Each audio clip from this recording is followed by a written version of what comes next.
बस एक ही नारा हर हर मोदी घर घर मोदी। जाम की समस्या तो खत्म होनी चाहिए। हम लोग जयंत सिन्हा जी को जल्दी भेंट ही नहीं हुआ और जय प्रकाश जो हजारी खड़ा हुए हैं कांग्रेस प्रत्याशी, उनको तो हम लोग पहचानते तक भी नहीं दे रहे हैं, जो भी मोदी जी का चेहरा को देख के वोट दे रहे हैं। नमस्कार, मैं हूं श्याम और आप देख रहे हैं खबर वास्तव। चुनावी यात्रा में हम मौजूद हैं हजारीबाग के पच मंदिर के एक दुकान में। हम बात करेंगे, यहाँ पर कई वोटर हैं हमारे साथ जो कि व्यापारी इन्हीं के साथ हमारे साथ मौजूद हैं और उनका नाम जानेंगे, साथ ही जानेंगे कि उनको क्या लगता है कि व्यापार को बढ़ाने के लिए यहाँ की सरकार क्या कुछ कर रही है। मोदी जी का विकास पे हम लोग चल रहे हैं। जो भी मोदी जी का आज बोलते हैं विकास है, वो हम लोग अच्छा लग रहा है, उनसे हम प्रभावित हैं। और जय प्रकाश जो हजारी खड़ा हुए हैं कांग्रेस प्रत्याशी, उनको तो हम लोग पहचानते तक भी नहीं है, नाम सिर्फ जानते हैं कि वो खड़ा हुए कांग्रेस पार्टी से। और हजारीबाग से हमारे मनीष जायसवाल जी खड़ा हुए हैं, उनके बारे में जानते हैं। विधानसभा क्षेत्र में कोरोना काल में अच्छा काम किए थे और हम लोग को विशेष वोट दे रहे हैं, जो भी मोदी जी का चेहरा को देख के वोट दे रहे हैं। मोदी के चेहरा को ये पसंद करते हैं और उन्हीं को ये वोट दे रहे हैं, मनीष जायसवाल जी को नहीं। याद समझिएगा कि बीजेपी चेहरा है, मोदी चेहरा है, पार्टी जो बीजेपी है वो चेहरा है, पर जो यहाँ का प्रत्याशी है वो चेहरा नहीं है। ये आपका बोलना है? नहीं, विकास तो वो भी किए हैं विधानसभा क्षेत्र में जब रहे हैं। इसके पहले जो सांसद थे उन्होंने विकास नहीं किया। वैसा तो हम लोग तो कभी देखे ही नहीं। हम लोग जयंत सिन्हा जी को जल्दी भेंट ही नहीं हुआ, ना हम लोग के क्षेत्र में आए। क्या मतलब क्षेत्र, आपके क्षेत्र से मतलब पच मंदिर का है या जहाँ आप रहते हैं? नहीं, हम जहाँ रहते हैं, मेरा घर है विष्णुपुरी, उस क्षेत्र में हम कभी नहीं देखे। अब आए होंगे, अब हम नहीं होंगे और आए होंगे तो अलग बात है, मगर मेरे से कभी रूबरू नहीं हुआ सामना सामना। जहाँ 24 घंटे ये रहते हैं, इनके प्रतिनिधि इनसे कभी नहीं मिल पाए। ये प्रश्न है इनका कि अगर वो नहीं आ पाए तो एक सवाल तो उठता है, शायद यही बदलाव का कारण भी है कि आज उनकी जगह मनीष जायसवाल है। आपका नाम? शैल कुमार गुप्ता। आपका क्या नाम है? मनोज कुमार गुप्ता। मनोज जी, क्या लगता है यहाँ पर क्या होना चाहिए जिससे कि आपके जो व्यापारी मित्र हैं उनको फायदा हो? फायदा ही होना चाहिए। कैसे? मैं तो रामगढ़ का हूँ। आप रामगढ़ के हैं, ये अच्छी बात है कि ये रामगढ़ से हैं और हजारीबाग में हम लोगों के से मिले हैं, तो अब इनसे बातचीत करते हैं और समझते हैं। रामगढ़ की तो कुछ समस्याएं होंगी उनकी। समस्या नहीं, रामगढ़ का कोई समस्या नहीं है। हम लोग बीजेपी का कैंडिडेट है, बस मोदी जी को ही वोट देंगे। मोदी मोदी मोदी मोदी मोदी जी। और कुछ बोलना चाहेंगे आप? मोदी वोटर हैं, इनको सिर्फ मोदी नज़र आते हैं। वैसे भी पूरे भारतवर्ष में अगर हम देखें तो सारा वोटर दो भागों में नज़र आता है, एक मोदी को पसंद करता है, एक मोदी को नहीं पसंद करता। आगे बढ़ते हैं और साथ ही बात करते हैं। एक और भाई हैं हमारे साथ, उनसे। आपका नाम? सौरभ जी, क्या करते हैं? जूस बेचते हैं। स्वस्थ लोगों को रखने के लिए आपको गर्मी में ठंडा रखना है। बहुत बढ़िया। क्या मतलब आप क्या मांग है सरकार से, जो यहाँ पर है वो कैसा होना चाहिए, कैसे लोग बढ़ेंगे? देखिए, हम लोग मनीष जायसवाल जी को वोट देते हैं। तो शिवपुरी में बहुत सा काम किए हैं, रोड बनाए हैं, नदी बनाए हैं, बिजली वहाँ पर पहुँचाए हैं। अब पानी का भी काम कर रहा है, पूरा नल लगा रहे हैं। अब मोदी जी बहुत बढ़िया है, वहाँ का सरकार यहाँ का बहुत काम किए हैं, मोदी के लिए भी काम किए हैं और कर भी रहे हैं।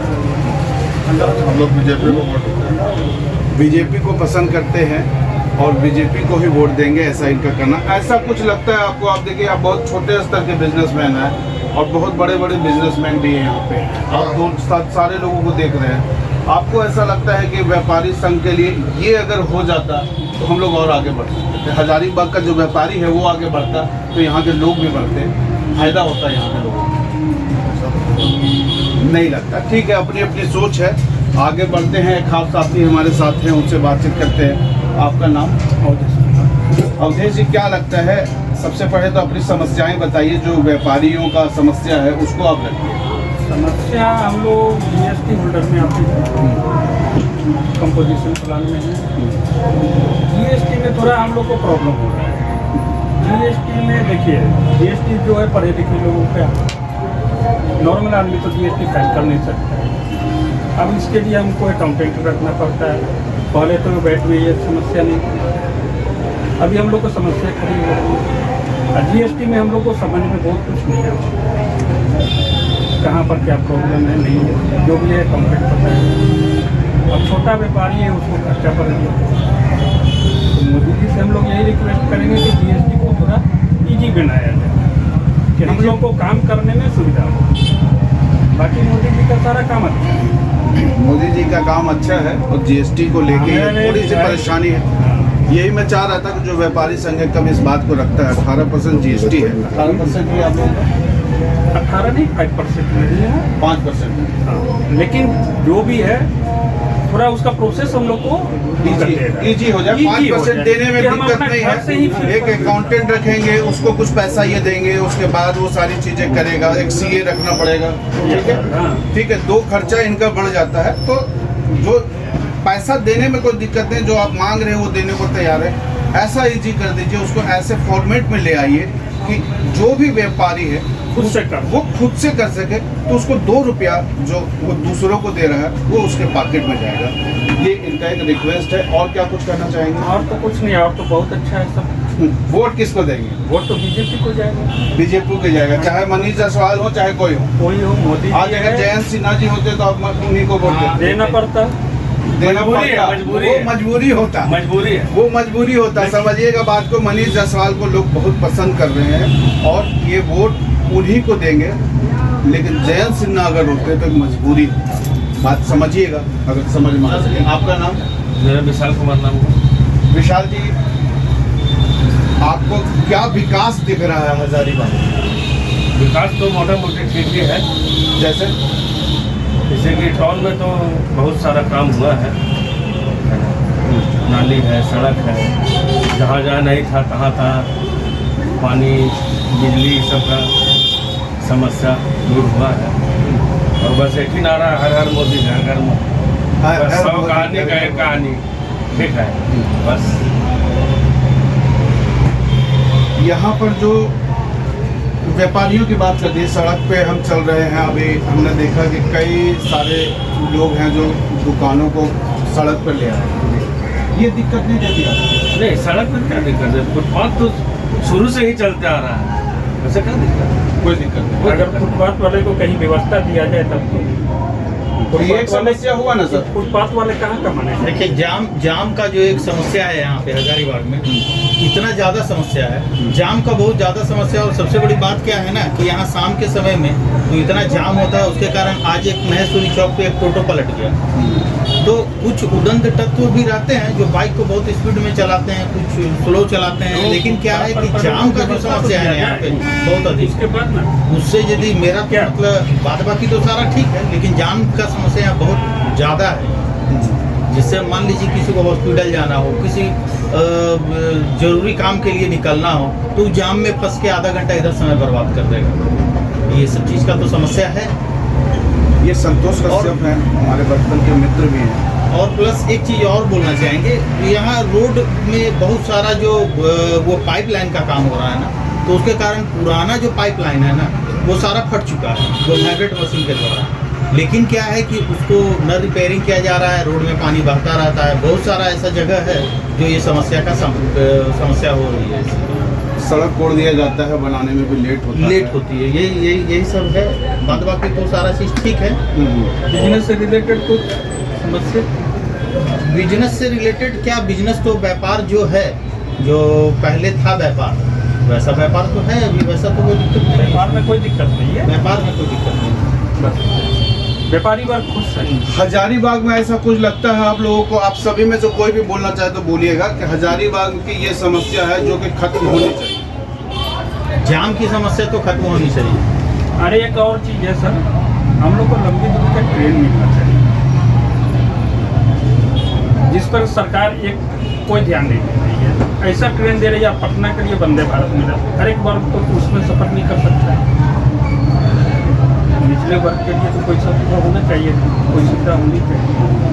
दिल्ली जाने के लिए कोई भी सुविधा नहीं है, कलकत्ता जाने के लिए कोई सुविधा नहीं है। जैसे मेरा स्टेशन बना हुआ कितना अच्छा है, अभी तक ऐसा कोई सुविधा हम लोग को पता नहीं है।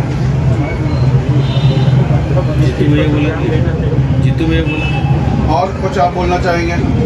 ये मोदी जी का जो काम अभी कर रहे हैं, हमको तो उनके काम से बहुत संतुष्ट है और हम चाहते हैं मोदी जी आए और 5 साल बढ़िया से और देश को चलाएं। रंजीत और देश भैया, को हमारा जो जीतू भैया देश बोला विदेश में जो नाम हो रहा जीतू भैया है क्या? वो और नाम हो हमारे देश के लिए का।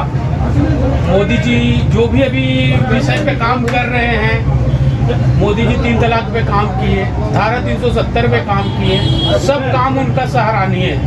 सब काम से हम लोग प्रेरणा आता है। राम मंदिर हम लोग का मुद्दा था, 550 साल से राम मंदिर आ गया, उसके लिए हम खुशी है, धन्यवाद प्राप्त करते हैं मोदी जी को देते हैं कि बहुत बड़ा काम किए हम हिंदू समाज के लिए। और विशेष हम लोग तो यही चाहेंगे कि मोदी जी का फिर से ही सरकार आए, 400 पार हो। 400 पार। विपक्ष लेकिन बोल रहा है कि 150 पार नहीं करने देगा। विपक्ष सारे मिल गए हैं और जब चाणक्य का एक नीति भी कहता है कि सारे, अब उसको न्यूज चैनल पे क्या बताएं, मतलब सारे जब एक साथ मिल जाएं तो चाणक्य ये बोलता है कि इसका मतलब राजा ईमानदार है। ये सारे बेईमान जब मिल जाएं, इसका मतलब ये होता है कि राजा ईमानदार है, ऐसा ईमानदार चाणक्य ने कहा है। ऐसा चाणक्य का कहना है। यात्रा में आज हम पचमंदिर के पास हैं। अगली यात्रा किसी और जगह से होगी, तब तक के लिए मुझे इजाजत दीजिए। नमस्कार।